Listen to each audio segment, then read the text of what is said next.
Episodio 11. ¿Qué hacer con un niño agresivo o explosivo? Bienvenidos al podcast de la crianza armoniosa. Soy Aida Martel, mamá de 2 pequeños y psicóloga del desarrollo. A través de la crianza podemos transformar el mundo. Acompáñame cada semana para ver esta transformación en nosotros mismos y disfrutar al máximo a nuestros pequeños. Hola mamás y papás, estoy muy contenta de estar de nuevo con ustedes para hablar sobre niños explosivos. Les voy a ser honesta que saqué este título porque he estado viendo cuáles son los videos más vistos en cuentas de crianza en YouTube y me parece muy interesante los términos que utilizamos.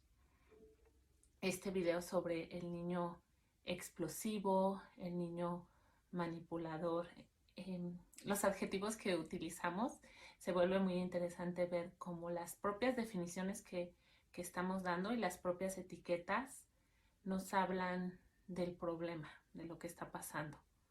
El cómo vemos al niño define mucho lo que vamos a hacer al respecto de los problemas que estamos viendo y también de los cambios que podamos ver en ellos, que tan rápido puedan sanar y que tan rápido esas conductas puedan evaporarse, irse. Cuando un niño llega a consulta con sus papás, es muy interesante, pero no hay niño que llegue a consulta que uno sienta que es un niño malo o un niño que a propósito esté teniendo todas estas conductas. Los niños se portan bien si tienen las habilidades para hacerlo. Green, que es un escritor que escribió el libro del niño explosivo, nos dice que si ellos tienen las habilidades, lo van a hacer bien. Si no tienen las habilidades, entonces van a hacer lo que ellos puedan para sentirse mejor. Una mamá me escribió y me decía, ¿cómo es posible que mi hijo le esté pegando a su hermano para llamar la atención? ¿O cómo es posible que mi hijo de 4 años esté haciendo del baño para que yo le ponga atención? ¿Cómo es posible que mi adolescente esté alejándose o diciendo malas palabras o refiriéndose a mí de mala forma? Todas las conductas que expresan nuestros hijos de forma involuntaria o voluntaria tienen que ver con una necesidad. Y entonces, cuando llega a consulta un niño que es agresivo, que está pegando, que está manifestando conductas de bullying, todo el estudio que se hace es a través de saber qué es lo que está pasando en la vida de ese niño, cuál ha sido la historia de ese niño, para saber cómo ayudar. En este episodio quiero compartirles algunos mitos alrededor de este niño explosivo, como comúnmente se le conoce, o este niño manipulador. ¿Cuáles son algunos mitos que como papás y mamás podemos pensar que son totalmente erróneos y que lejos de ayudarnos a entender a nuestros hijos, obstaculizan el vínculo? Y quiero terminar este podcast hablándoles sobre una de las estrategias más poderosas que podemos utilizar para ayudarles a nuestros hijos. Y si les gusta el contenido que voy a tratar en este episodio, les recomiendo que se inscriban ya a mi clase, a mi masterclass en www.crianzaharmoniosa.com, porque va a ser un viaje del desarrollo infantil. Vamos a empezar desde que tenemos ese bebé dentro de nosotros hasta la etapa de la adolescencia, cerca de la etapa adulta. Va a ser un viaje en el tiempo en el que vamos a aprender algunas etapas importantes y también vamos a ver cómo se desarrolla la personalidad, inclusive las relaciones futuras en pareja. Este viaje va a ser extraordinario, les va a dar muchas herramientas y va a cambiar mucho la perspectiva, los lentes con los que miramos a nuestros hijos. Arranquemos con el niño explosivo. ¿Por qué puede ser que un niño esté mostrando conductas agresivas y de explosividad? El que el niño sea explosivo y agresivo es un buen indicio. Y me van a decir, ¿qué? ¿Estás loca? ¿Cómo que es un buen indicio? Cuando los niños están en este estado que le llamamos de pelea o huida. Quiere decir que su sistema nervioso está desregularizado. Quiere decir que todavía están peleando por sentirse bien.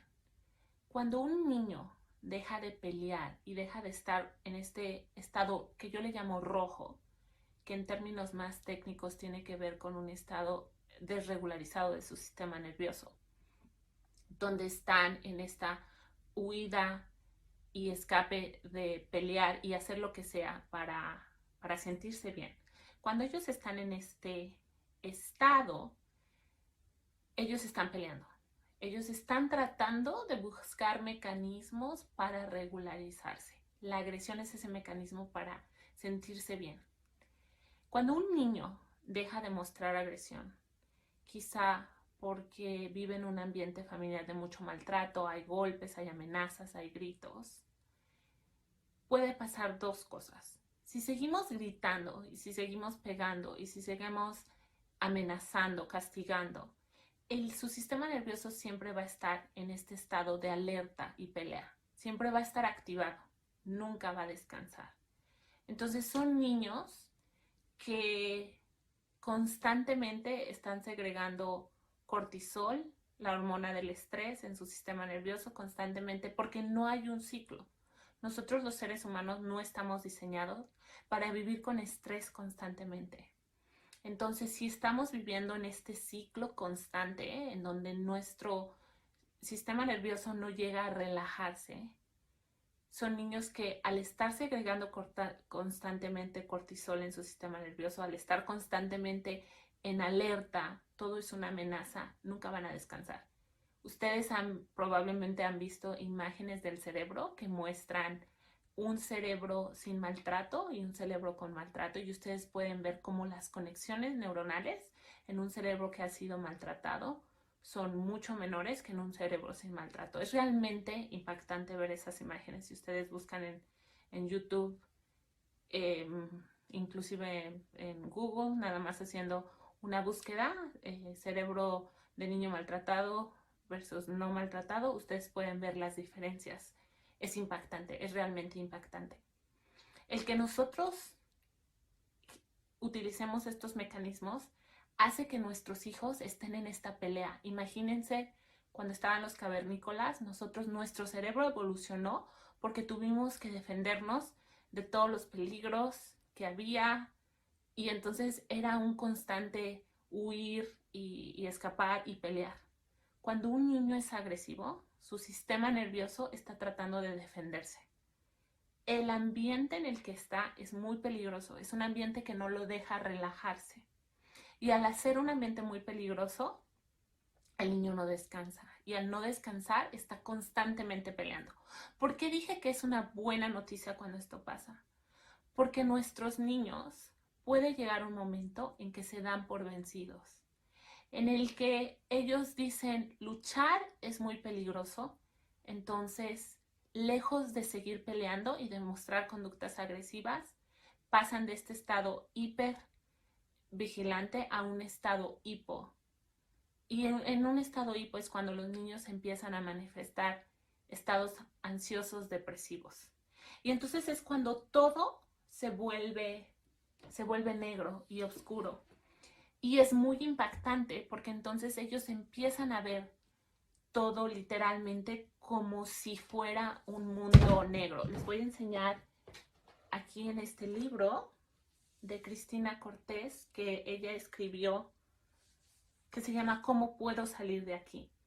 Y en este libro es muy impactante cómo los niños que se sienten de esa forma, en ese estado totalmente depresivo en el que no pueden dormir, donde se sienten en un mundo completamente secuestrado.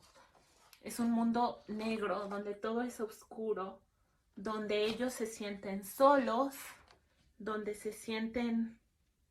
Es una sensación de como si no fueran ellos mismos, donde su cuerpo no se puede mover, donde están totalmente agobiados. Es hora de acostarse y ustedes ven cómo el niño se siente totalmente triste y solo. Y aunque esté alguien con ellos, no se relajan. Es un estado de total inhibición. Es un estado, inclusive puede ser un estado en niños con mucho trauma de despersonalización, en donde ellos sienten que no son ellos mismos, como si tuvieran un cuerpo y como ellos mismos estuvieran fuera de ese cuerpo. Ese estado es un estado en el que el cuerpo se da por vencido cuando, por ejemplo, van a aplastar un venado y el venado se inmoviliza. Es como una reacción del cuerpo para no sufrir. El venado a lo mejor sabe que se lo va a comer un oso y ya no puede pelear, entonces se paraliza y es como si saliera de su cuerpo. Es un estado muy triste cuando vemos niños llegar a este nivel. Eso pasa mucho, por ejemplo, en casos drásticos donde hay alcoholismo en casa y los papás les pegan a los niños y entonces la manera de protegerse es esta despersonalización. Puede que el niño inclusive, mientras el papá le está pegando, piensa que está volando. Es una especie de protección que nosotros creamos para no sentir ese dolor. Entonces, si sus niños están peleando, si sus niños muestran agresión y se están defendiendo, son buenas noticias, porque no han llegado a ese estado totalmente contrario de congelamiento, que es una respuesta mucho más avanzada al estrés. Si hay agresión, muy probablemente son 3 causas. La primera tiene que ver con su mochila emocional. Y en la masterclass que voy a dar, voy a hablar de la mochila emocional, de cómo vaciarla, de qué técnicas podemos utilizar para ayudar a nuestros pequeños. Así que no se la pueden perder. Hablando de esta mochila emocional, cuando nuestros hijos los hemos creado a gritos, amenazas, castigos y ha sido un ambiente de estrés en el que su sistema nervioso no se ha podido relajar, obviamente ellos van a sentir que todo el tiempo tienen que estar peleando y defendiéndose. Y eso no va a dejarlos relajarse y entonces entrar a un sistema de calma, a su sistema digestivo, lo opuesto, a su color verde del sistema nervioso, digámoslo así. Esa es la primera razón. Entonces, si ustedes están utilizando tácticas de crianza que utilicen métodos de separación, y ojo, no tiene que ser algo, no tenemos que pegarles a nuestros hijos y utilizar formas de agresión graves. Basta con mandarlos a su cuarto. Porque los timeouts, como se conoce en inglés, utilizan la separación. Entonces, al nosotros utilizar la separación, la principal necesidad del ser humano es sentirse conectado, física y psicológicamente. Al nosotros utilizar la separación, nuestros hijos no pueden manejar eso y entran en este estado de total activación. Se portan bien en el momento y entonces uno dice, ay, mira, funciona, salió del cuarto y está llorando y después lo que sucede es que le empiezan a jalar la cola al perro, se empiezan a portar mal con el hermano, empiezan a agredir a otras personas, se dan problemas de bullying en la escuela y uno se cuestiona por qué. Pues es por estas situaciones estresantes que en el momento uno no se da cuenta y después aparecen. La segunda razón por la que esto puede estar pasando es por una falta de conexión, vínculo, si no se genera un apego seguro, que es la base de la salud mental, es la base de relaciones futuras, es la base de todos los trastornos psicológicos y muchos trastornos psiquiátricos tienen su origen en problemas del apego en la infancia. Entonces, si no hemos trabajado un vínculo con nuestros hijos y no hay una conexión, no podemos esperar que ellos se sientan motivados a tener una conexión con nosotros. Esa es la segunda razón. Y este tema del apego es súper importante porque no estoy hablando de un apego de lo que comúnmente hablan. Se habla de un apego en el primer año de vida y el bebé y estar con uno, no. Yo estoy hablando utilizo el término apego, algunos psicólogos hacen la diferenciación entre apego en el primer año de vida y vínculo después. La filosofía que yo adopto tiene que ver con la filosofía del desarrollo del apego del doctor Gordon Neufeld, que es uno de los psicólogos más reconocidos, psicólogos del desarrollo en Canadá. Y él habla del desarrollo de apego en los primeros 6 años de vida. Y cada etapa, cada año, tiene un diferente desarrollo.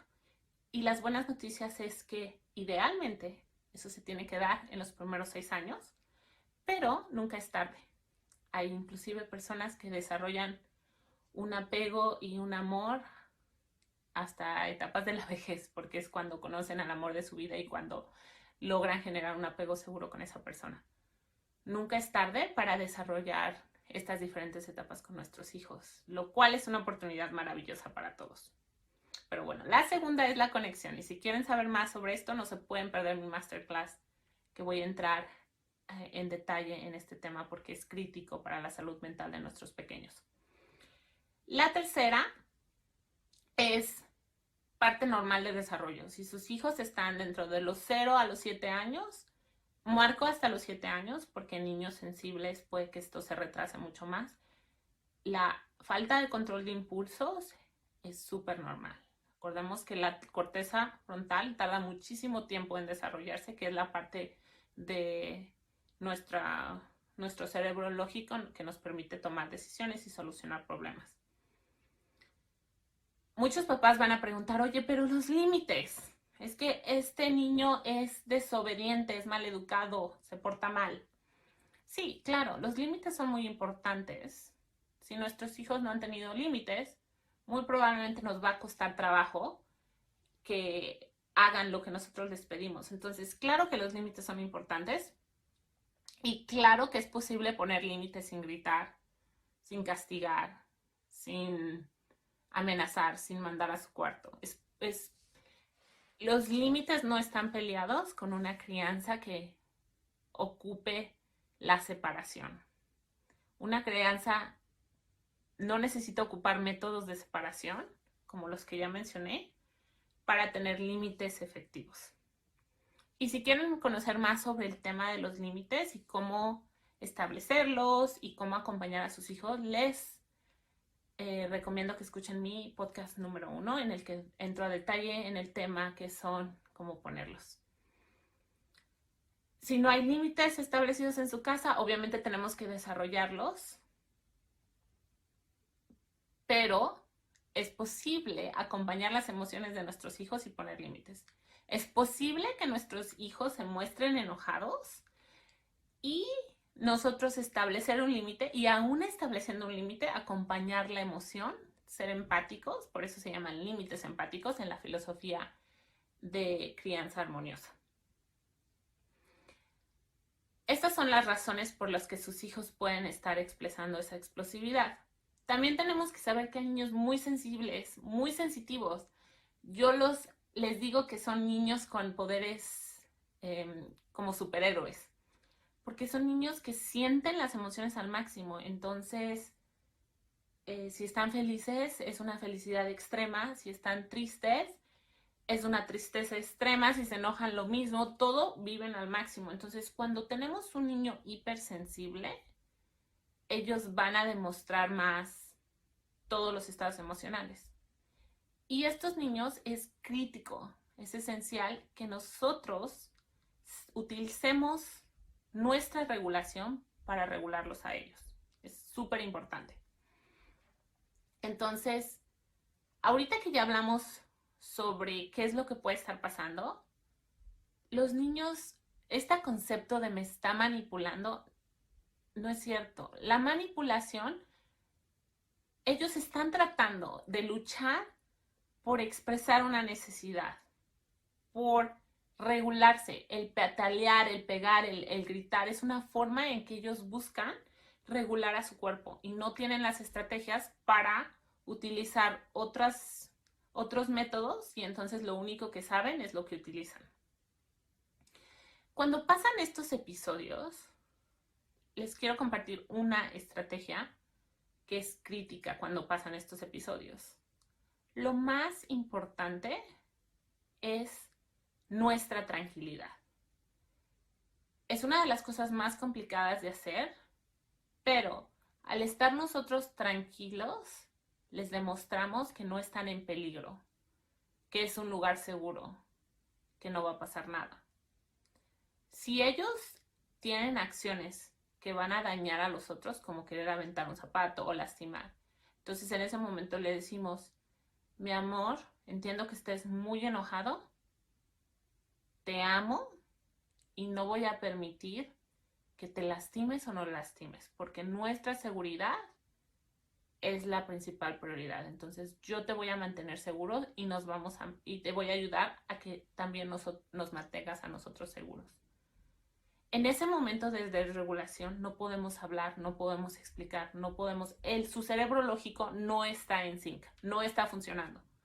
Hagan de cuenta que si este es su cerebro, literal, en un estado de desregulación, agresión, explosión, su corteza frontal se ha ido, no existe. O sea, literal, no está su corteza frontal. Entonces, al no estar su corteza frontal, todo lo que le digamos, la lógica es que no debes de hacer esto por esto, mientras su cuerpo esté desregularizado, ellos van a estar en una respuesta primitiva de pelea y huida. Y si están en esa respuesta de pelea y huida, muy seguramente llegó el estímulo por su cerebro a la amígdala, y en la amígdala hubo lo que se conoce como amígdala hijack, que significa que han perdido totalmente acceso a su lógica.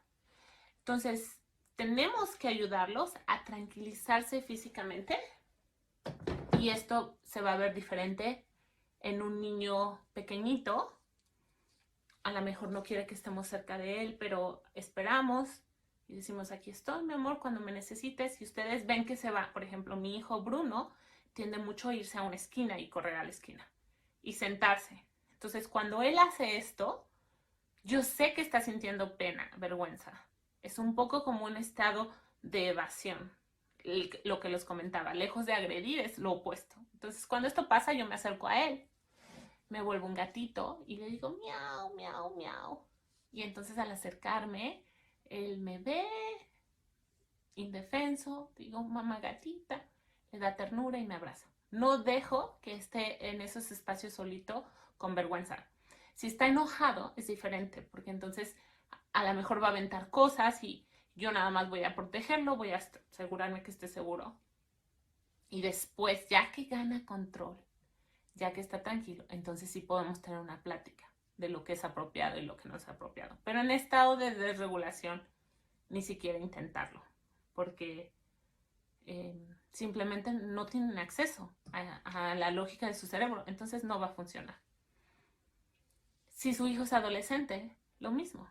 Si llega después de la escuela y está enojado y se pone como puercoespín, para los que no han visto mi episodio de adolescencia, se los recomiendo ampliamente porque hablo brevemente sobre los cambios del cerebro que pasan en el cerebro del adolescente.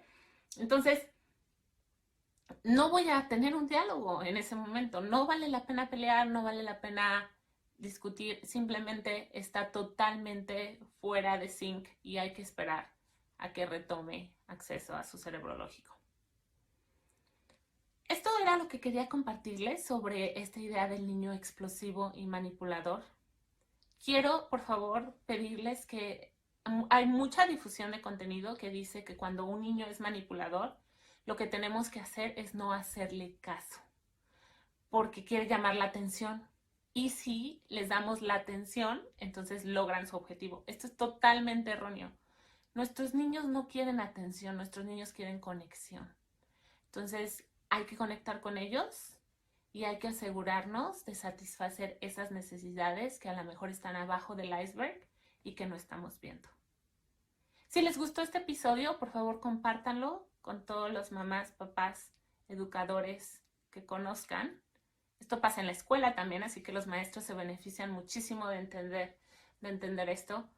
Si conocen psicólogos que estén recomendando totalmente lo contrario, que a lo mejor les haga falta orientación sobre desarrollo infantil, apego, neurociencia, porque hay diferentes corrientes. Entonces todavía hay gente que se quedó en el conductismo, en tratar la conducta sin ver qué onda con el cerebro, las emociones y todo lo demás. Entonces, compártanlo con todas las personas que conozcan y será un placer compartir este espacio la siguiente semana en un nuevo episodio.